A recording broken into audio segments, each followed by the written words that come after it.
spiritual baddies, entrepreneurs, and everyone in between. You're listening to the Embodiment Podcast, where we dig into who you are behind closed doors. And even if you aren't an entrepreneur or on your spiritual journey, but you're looking for something to listen to while you're on the treadmill, or on the road, or just looking for some new knowledge to gain, welcome.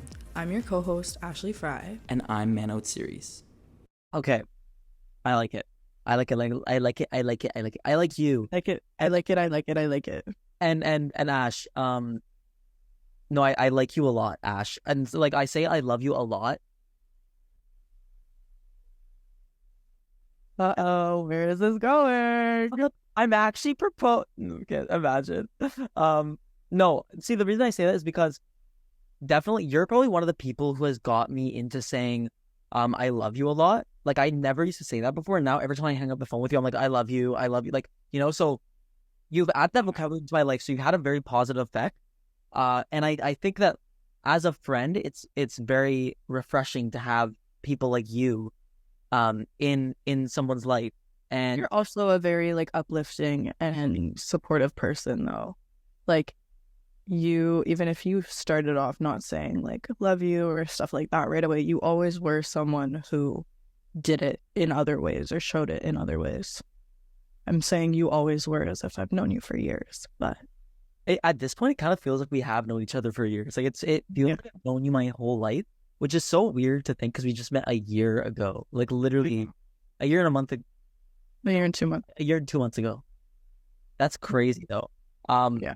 But I mean, like I guess let's segues us into the episode because today we are talking about fake friends and we're talking about how to identify them in your life because I feel like all of us have fake friends.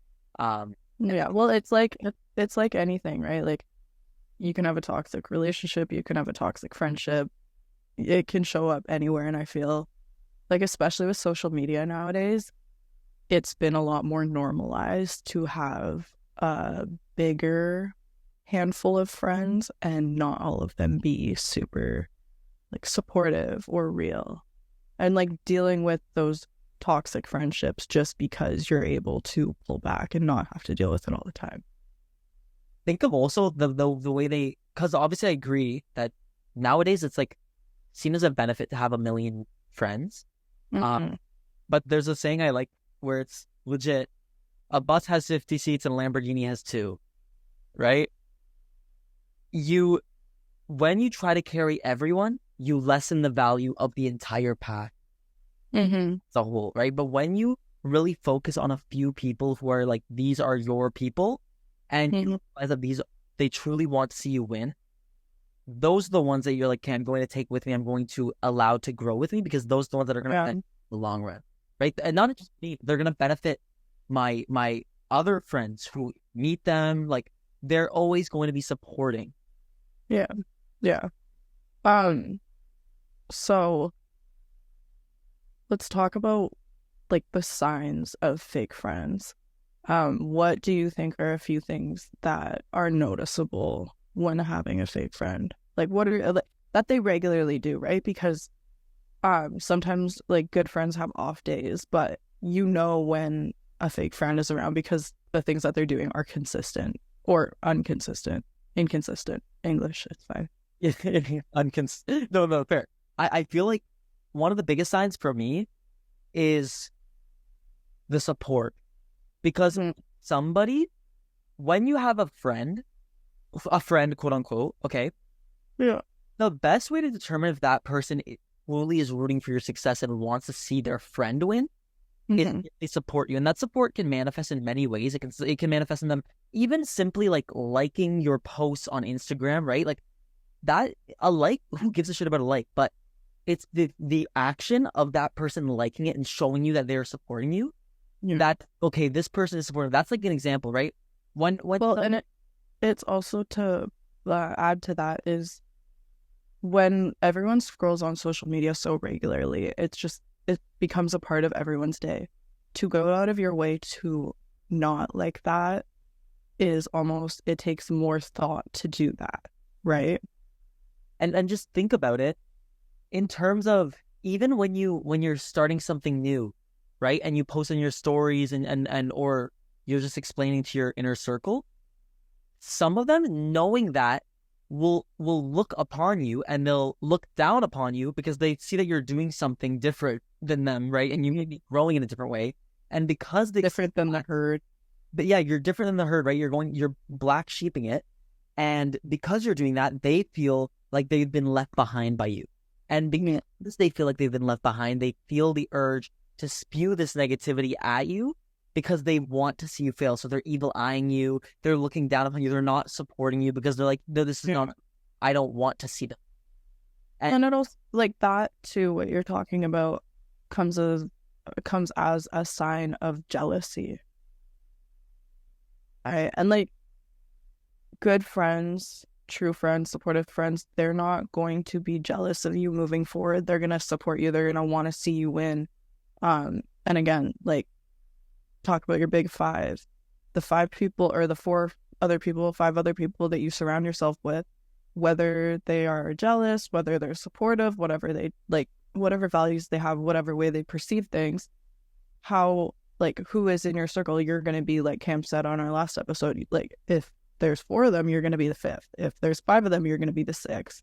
So, you'll notice that as you kind of grow and you move through friends and you start to become conscious of that and weave your way out of those friendships and set your boundaries, you'll notice that everyone around you, they'll start to align with your values. And if that's like being authentic and having supportive, successful, whatever you want it to be, right?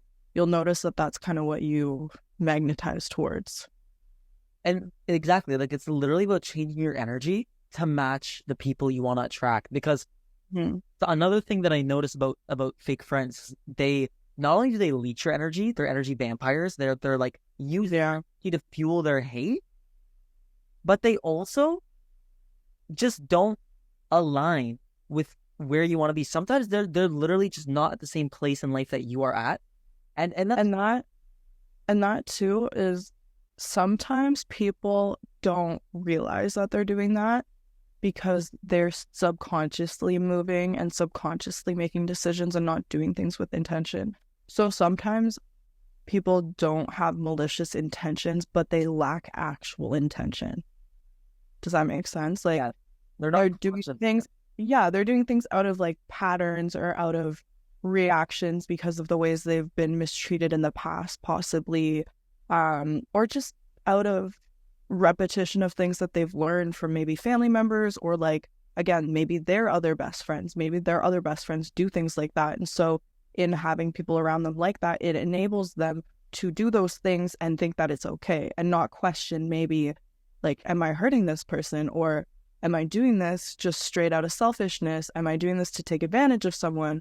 It doesn't matter. Like, they don't think about those things, right? It's a disconnect in consciousness. Sometimes, like, some people know what they're doing. Some people honestly do, and they know, okay, well, I'm doing this because I'm going to get this out of it. But some people, they don't know. It's just literally the way that they move about things. And that's the thing, though. Sometimes it's literally based on jealousy, but like unconscious jealousy, right? Because you can look at someone doing great and you can be jealous of them. You don't have to like say like, I'm jealous of you, but like, you can be thinking in the back of your head like, wow, they do not deserve this. I deserve this. Blah, blah, blah. Like, you know, like, that could be a thing. And a lot of people end up doing that because especially when you're so close, someone like this is really with your really close friends, because your really close friends think they're like, you know, you guys are together. And when they see you starting to level up and starting to do more things, it makes them almost feel like they're being, you know, expelled from the group, because now they are the ones that are left behind and you're going into your own thing. So like they start going like, okay, no, this is not okay. They don't deserve this. We're not gonna start like support you as much. And that's conscious. Yeah, it's also, it doesn't always have to do with I want to say it doesn't always have to do with necessarily like success or things like that. But as we grow up and as we learn more about ourselves and as we experience different things, right? Like maybe someone moves across the country or maybe someone moves to a different city. The more that you do that and you learn about yourself, the more that you come to realize the things that you want when it comes to friends or when it comes to things for yourself. And going back on talking about how some things can be done selfishly, I think some things can also be done selfishly, but also with consciousness of how and with consideration of how other people might be affected, right? And so, for example, I live across the country from a bunch of my friends back home, and some of them, our friendships have become weaker links, and some of them have stayed really strong. And the basis of that is the understanding that we're in two different places, and it's not a situation because of school, because of work, because of everything. It's not a situation where we can just like hop on a plane and see each other the next week and it be like totally accessible or easy to do. But it's a situation where we know that we can't do that. And so the ones that have stayed strong are the ones that, yeah, we might not talk every single day, but when we do talk, it's us checking in on each other. It's us catching up. Or maybe there's like a week where I really can't talk about how I'm feeling or can't really be there for other people's feelings. Like as soon as I'm back at that point, I am showing up, right? And so it's really, I'd say it's really situational with things like that as well, right? Because as we move and we get older and we do these things and we learn, like the more that you, again, I don't want to relate it to success, but the more that you level up within yourself and your consciousness and your awareness, the more that you realize how people are either acting consciously or acting unconsciously. And you know what? I love the fact that you pointed that out, because I was actually talking to a friend about this today. And you cannot understand other people until you fully understand yourself. Mm-hmm. And it comes into emotional intelligence. Like emotional intelligence plays a huge role. Like it's a big buzzword. Emotional intelligence is probably one of the most important areas of intelligence to study or to get stronger in, right? Because not only do you understand yourself through that, but you understand other people, whether it's family, friends, acquaintances, coworkers. And it's not even just that. Like that's a huge, emotional intelligence is huge. My dad would always pipe on it, like emotional intelligence, blah, blah, blah, whatever. But it's also because 90% of human communication is nonverbal. Mm-hmm. It takes emotional intelligence to be able to dissect all that. Like a cue, like someone crossing their arms at you, that is body language. That is a spoken form of communication to you that they are not interested. They're or lack of eye contact.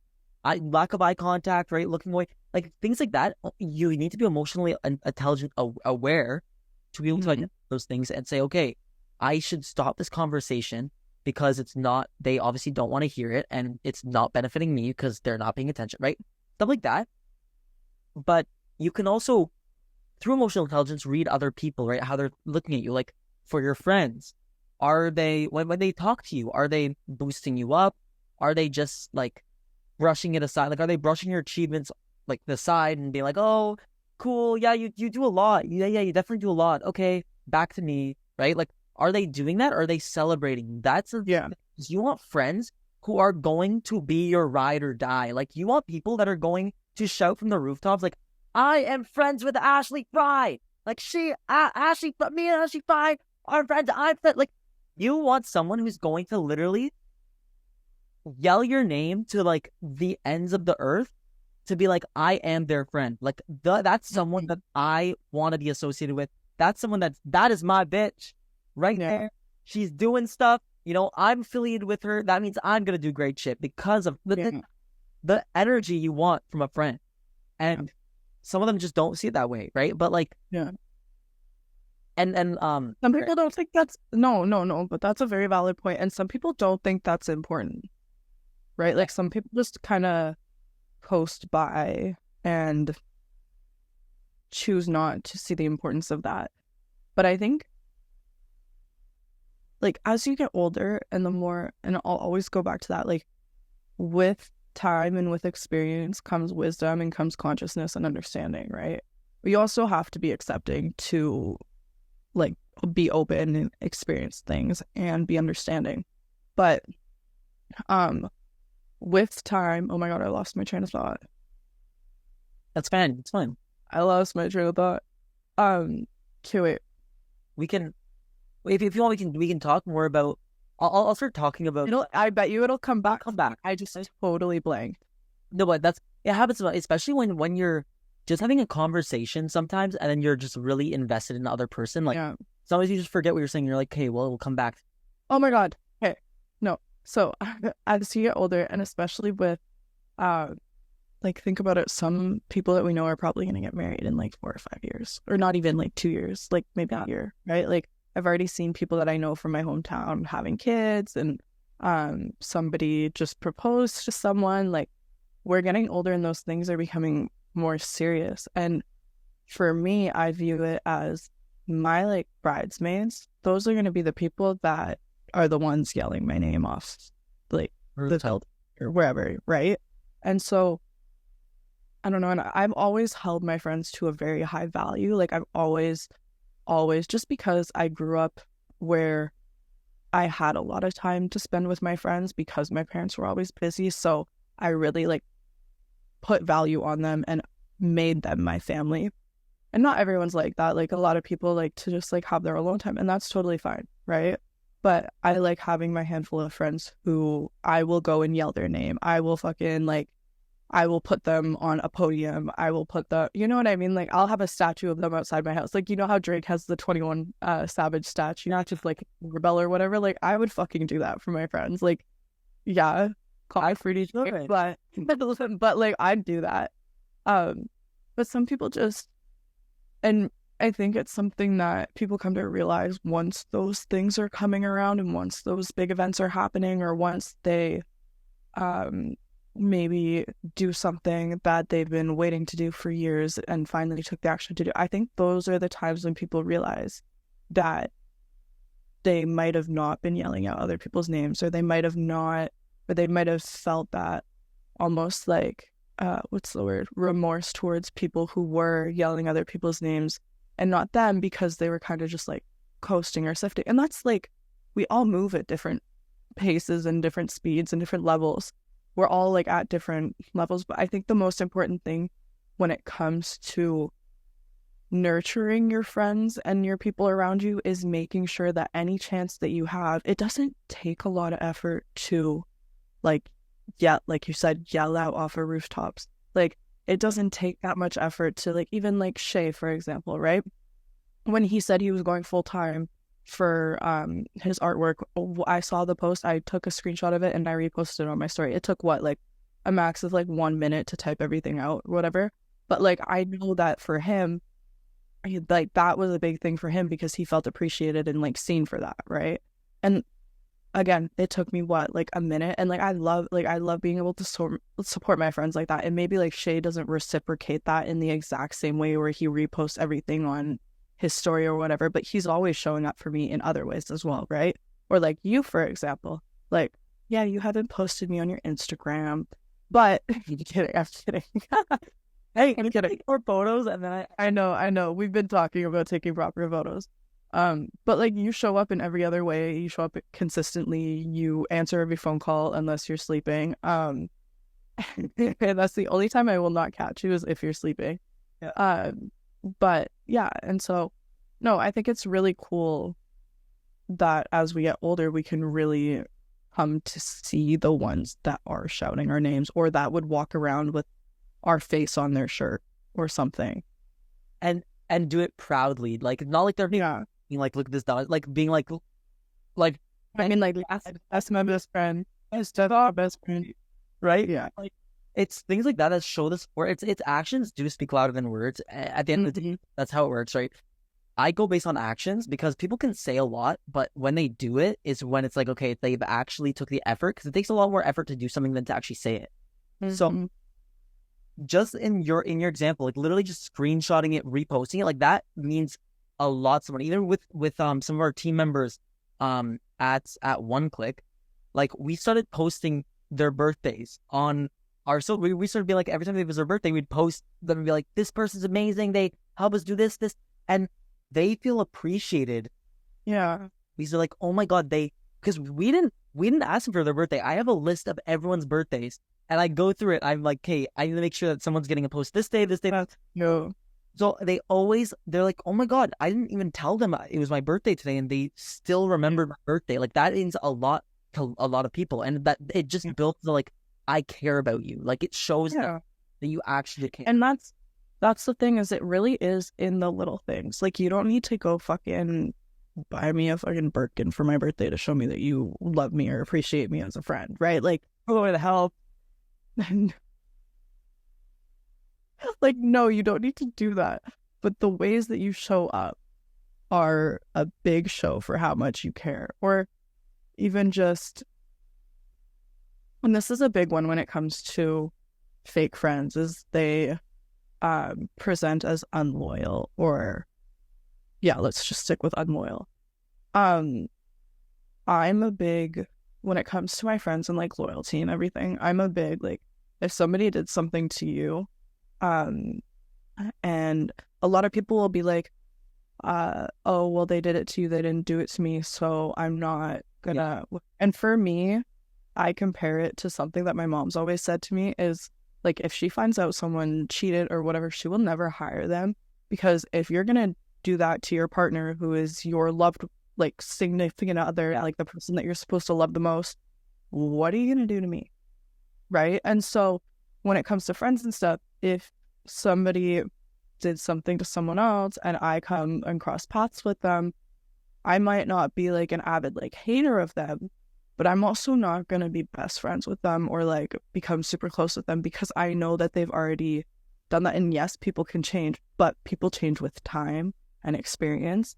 And so, but yeah, that's a big thing that I also am conscious of when it comes to stuff, because even friends that I've had in the past, I see like current friends of mine are still friends with them. And it wasn't like anything really big happened, but it was something enough for me to be like, okay, you know what, like, I need to pull back. Like, it's not worth my energy.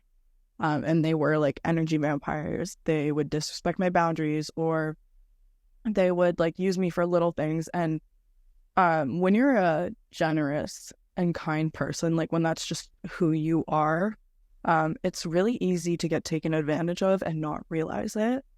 But so I have friends now that are still friends with those people that maybe I cut off in the past, and I can never like hate on my friends for any of that. But I do, like, when I do see things, like I do keep an eye out for because you never know when what they did to me or to someone else, that I know they're going to do it to them as well, right? Because it is, again, it is like pattern, it's repetition, it's So let's go through the different types of fake friends then, because you talked about energy vampires. I think that's a big one. I think everyone knows what an energy vampire is, right? Yeah.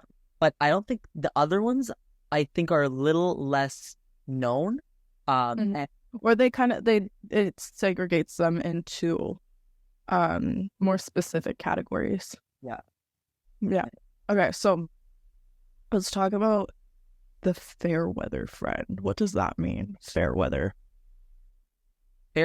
So it's like, it's at first when I like went and did digging into it, I was kind of like, that's a weird name. But then I thought about it and I was like, no, like, it makes sense.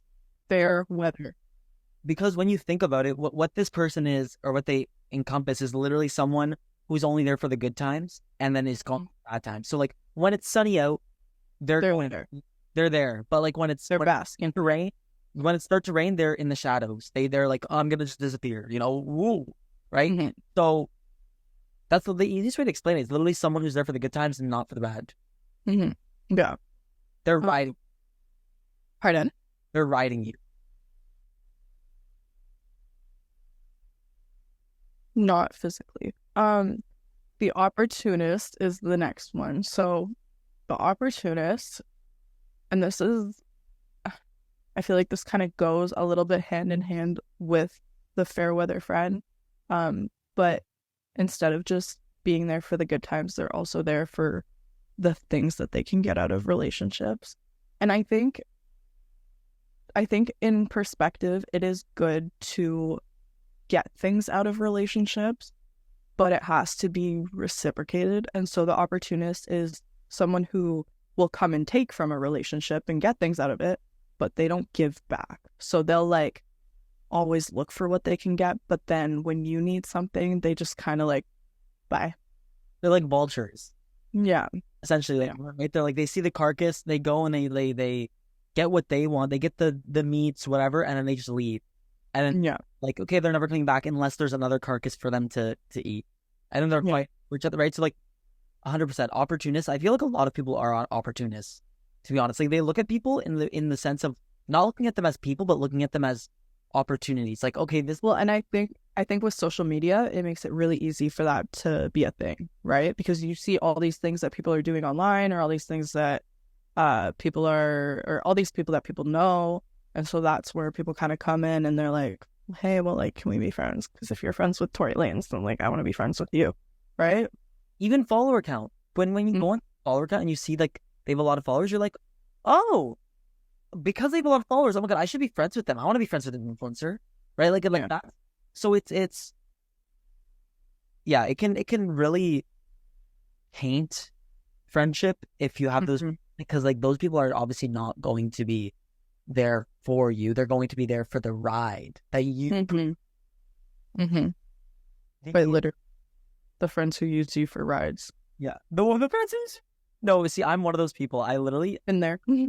I as you know, I'm literally every time Ashley rents a car, I'm always just passenger princess. Yeah, he uses me.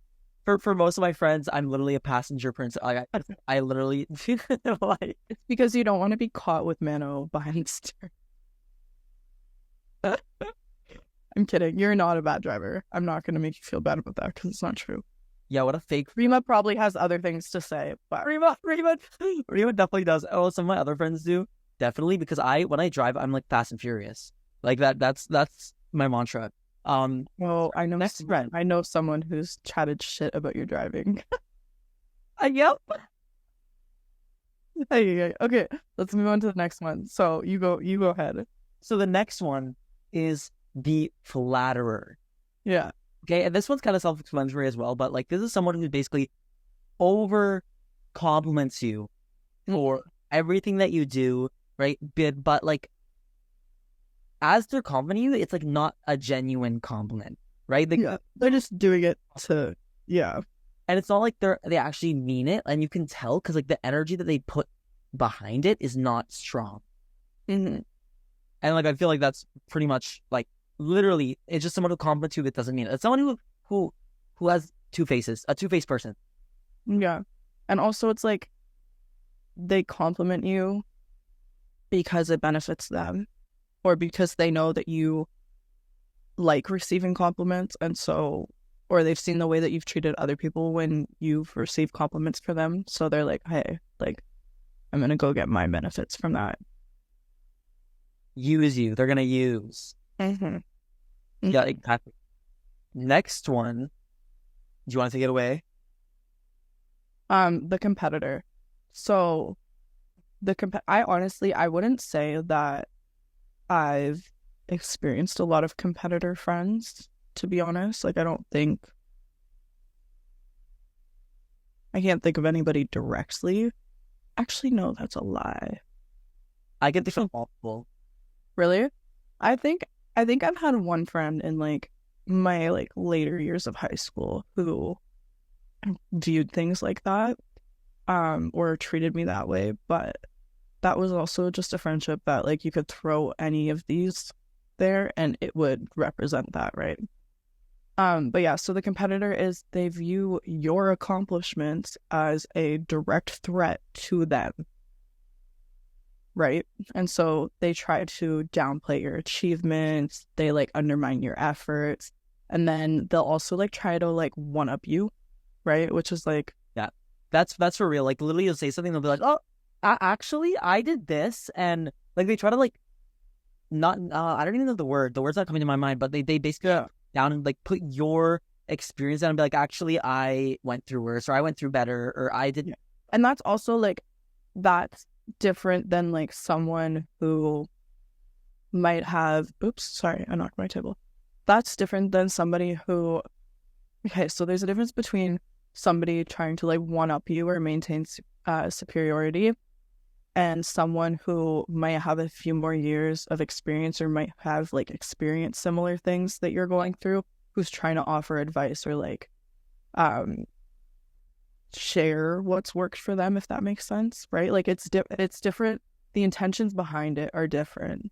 So somebody's like genuinely trying to one up you, or somebody is trying to share their experience that you might have not had yet, to help you. Yeah, in a sense. Yeah. Yeah, go ahead. Now I was just gonna go on to the next one. I was gonna say this one's the one that I find the most annoying. Or one of the most annoying ones is the gossip. Okay, that's what it's called. It's called the gossip. And Let's say the gossip, or like the gossiper, the drama magnet. the drama magnet. Yes, That's because I think there was another one like that, but I didn't include it in there because the gossip was already there. So I think putting them in two, because usually they go hand in hand. Yeah. I get, yeah, and that this, I think everyone has these people in their life. You know someone who falls into this category, but they basically thrive on drama. They thrive on gossip and rumors, and essentially what they do is they spread lies or your personal business around the friend groups to people that don't know you personally, and they a reputation. So they make you look bad in front of other people in order to make themselves look better. And they do that, and they also find it entertaining too. So like, it's not just like they're doing it to put you down, but they're also doing it because they find it entertaining to put you down. Mm-hmm. Yeah. Like, that's essentially the gossip. It's literally that. Yeah. And it like, I think there's also a difference between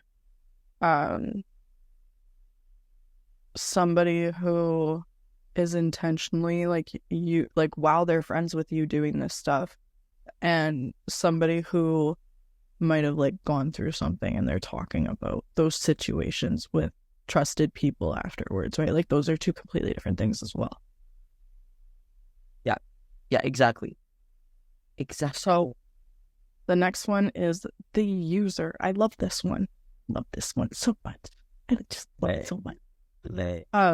So the user exploits your kindness and generosity. They take advantage of you or your resources. So that could be like money or your possessions or like favors. Again, going back to car rides, right? Like I've gone through a handful of friends who very much enjoyed using me for my car, and the fact that I would always say yes, or like always, you know what I mean? No, you know what? I can't even lie. I do this too. I literally, like, before my friend, literally, I rely on my friends to drive me everywhere. Like, I drive, like, I will go drive somewhere, but if we are going somewhere as a group, my friends will almost always be like, okay, I'm driving. Like, they're the ones driving. They're like, no, I'll drive. And I'm like, okay, I'll just come with you then. Like, I'm playing. Cause, Yeah. Well, and that's different, right? That's different than like, you're muted. like, that's different. I cannot hear you. Can you hear me? I cannot hear you. You can't hear me? Can you hear me? No.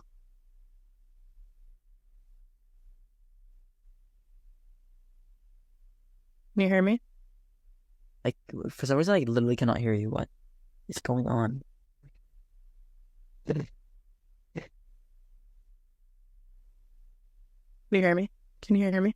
Can you hear me? Can you hear me? Can you hear me? Yeah, I cannot hear you. It says, did your headphones Can connect? you hear me? Did your sound connect to something? Let me check. My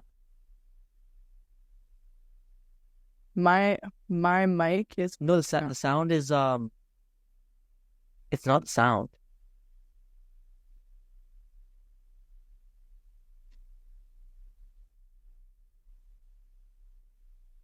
Like it's saying the sound is working. Hello. My mic's picking up.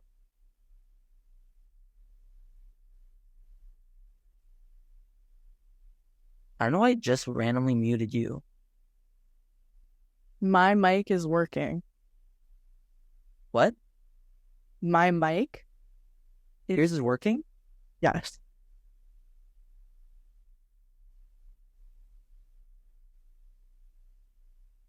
What?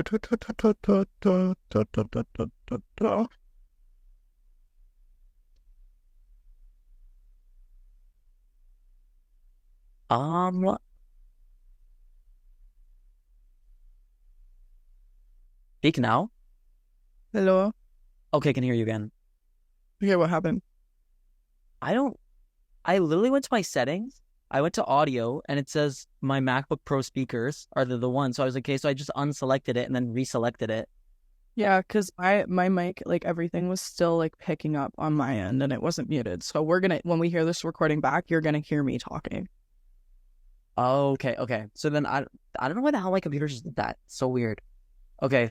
That happens. So sorry, we were on me using my friend's cars. Yeah. No, but I was gonna say like that there's a difference between that and like I've had a friend in the past literally be like, and because they know like I'll like go and like drive around or whatever, I've had them message me and been like, I need you to drop off my charger in 15 minutes. Shut up. Like, bitch, what? Like, when did you ever ask I me? need you. And when did you? Off. Yeah, and then like, also like, when did you? Like, do you know that I'm free? Like, do you think I'm in my car driving around right now? Like, what is your assumption How there? entitled do you have to be also just to literally be like, drop this off for me in 15? Yeah, but it's like with friendships like that, like I feel like that kind of goes hand in hand with like the flatterer friendship because they'll flatter you in other ways or like maybe get you like little gifts or something. Which I guess it depends on the friendship, but if they're expecting it to that level where like you're gonna be like at their door whenever they need you, like you don't have like your own life going on. I've just said like so many times in that sentence. But yeah, there's a big difference between like a genuine friendship where they understand that you're a person who has your own shit to deal with and they're considerate of your feelings and your stuff. And then somebody who just like genuinely just wants to use your facilities. Yes. Your resources. You are a facility. A facility. The next one after this is the validation seeker.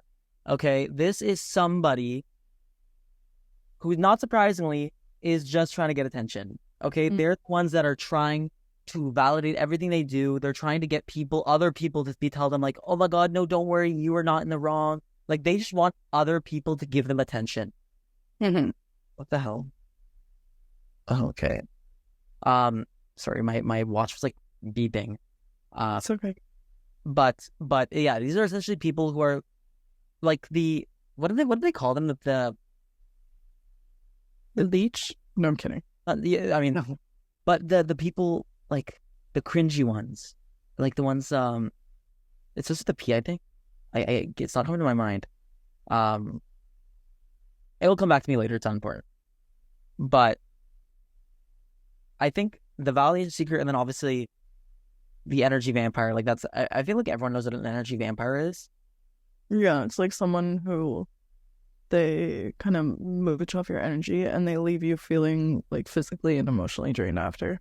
Yeah, exactly. Let's talk about how to Yes. deal with fake friends. Yes. I think one that's really important that I have struggled to acknowledge in the past is trusting your instincts and listening to your gut. Like if something feels off, do not ignore your intuition because usually, almost every time your intuition will be right. If not, then it's a miscommunication, right? But that's what leads you to the next step is let them know what you need. Like give them a chance to show up for you. Tell them because if you just come to this like not assumption but feeling and you say, okay, you know what, I'm sticking it at that, like okay, if you want to do that, do that. But if you want to know if they're a true friend or not, or if it's just something that they're dealing with in the moment that they're reflecting back on you, let them know what you need and give them a chance to show up for you. And don't get your hopes up, but pay attention to how they react in actions and in words, because both are very important when it comes to this. Yeah. I would even say, go as far as if they're really toxic, limit contact. Yeah. And I'd say because the more you communicate with them, the more energy you're pulling off of. I think before you limit contact though, because, and this is something that I experienced recently, and we talked about it, I think like 2 or 3 episodes ago, but telling them what's bothering you and then also setting those boundaries. So when you tell them what's bothering you, be prepared for like defensiveness or like redirection of the conversation or even denial of what they're doing, but at least put it out there so then they've heard it from you and they can take those words and maybe make a difference if they care about you. And then setting boundaries is like setting those boundaries, like, hey, if this isn't happening, like I gotta do this, or this is not something I'm okay with having in my friendship. Like, I just don't like that. But yeah, so before limiting contact, I think those are kind of the steps that lead to that. And like when I say limit contact, I don't mean like just stop talking to them. I mean like instead of outwardly making plans with them, like okay, maybe I need a break from this person. Maybe I'll go hang out with another one of my supportive friends. And or see how they when you limit contact, see how they show up in that. Like, are they asking you to hang out, or are they asking you to come pick them up, or are they asking you how you're doing, right?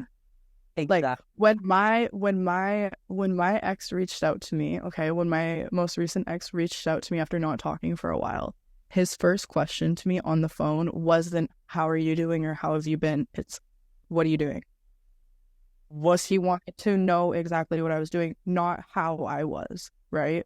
And so that was like that was something that I noticed right away. And I think that was a big step in growth and awareness for me, was to pick that out of the conversation and be like, okay, you know what? No, if he actually like cared about me, he would have asked how I was doing or how I had been. The first question would not be, what are you doing? Where are you? Right? Sus. That is very sus. Yeah, that's like a control thing. Like, he wants to know what I was doing. Like, he didn't care about if I was like mentally okay, or like if my family was okay, or right? Yeah, no, see that's what I don't like.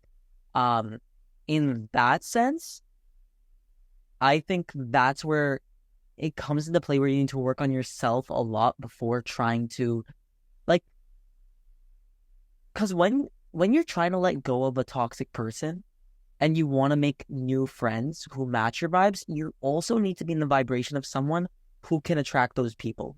Mm-hmm. So, and you can't be surrounding yourself with people who are leeching off of you like that, or else you're not going to be in that vibration. So like, that is where that limiting contact comes into play. Like, yeah, sometimes you really do have to cut people off in order to prioritize yourself. Sometimes that is what you need to do. Sometimes that block button isn't as scary as it should be, or that unfollow button isn't as scary as it should be, right?